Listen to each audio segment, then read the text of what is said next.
Kabulagon ko sa akong uyab nga tomboy. Kay iyahan naman isulod pati ang iyang bukton. Ana pa sila DJ sa mas lami daw magmahal ang mga tomboy. Maong ako apong gisulayan. Tawagan na lang ko ninyo sa pangalang Apple.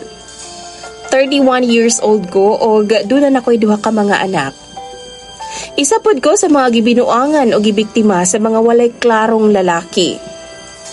Sa ako nang gikaingon, anakan akog duha o lahi-lahi ang amahan. Unsaon man, pulos man mga bakakon ang ako natungnan. Ang amahan sa akong anak, DJ Sam, o sa una na akong anak, human ko niya gibuntis gibiyaan ra ko, kay ingon pa siya, di pa daw siya ready. Sa ikaduha na ako, ginasaaran na akong pakaslan, pero ang ending, minyo naman di ay siya. Wa ko'y plano nga mahimong kabit. Maong gibulagan yun na ako siya, DJ Sam. Ginahabol ko niya pero wa na jud ko tungod kay di ko gusto nga makaguba og pamilya. Dugay pod ko nga wa makauyab, DJ Sam, kay tungod lagi sa trauma nga akong naagian sa pakipagrelasyon. Giraise na ako akong duha ka mga anak bisan why suporta sa ilang mga amahan. Sa trabahoan ako, DJ Sam, nakaila na ako si Boboy. Tomboy na siya, DJ Sam, og nagkauyab ming duha. Gitry na ako kay ligdong mangyud pod siya nga pagkatao. Palangga niya og dawat ang ako mga anak. Pero wa ko nakipag-live-in niya, DJ Sam. Gusto na siya pero wa ko misugot. One time, nag-hotel ming duha.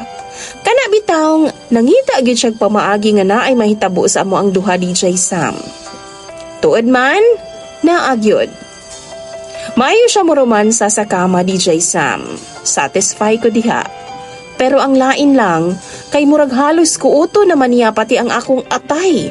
Kay isulod naman niya pati bukto na, DJ Sam. Kung muangal ko, mugara naman hinuon.